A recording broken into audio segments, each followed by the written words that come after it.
ও আমি দালালি করে বিদেশ পাঠাইলাম যারে, সে এখন বাস করে ওমান শহরে। সে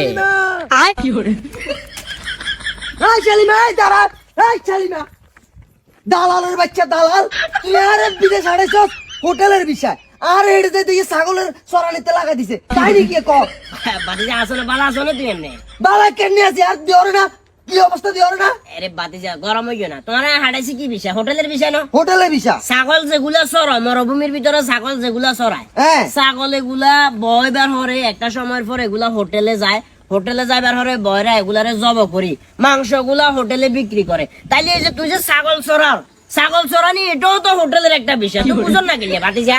চালার পুত চালা আসতে কোনো কথা কইনি তোরা জেনে বাতিজা কি যে কি কে বুঝে দিছ রে টাইগার আর তুই হাস লাখ নিয়ে বার করবি দে ইয়া কই রশি কই এই বাতিজা এই রাখ রাখ রাখ, রাখ।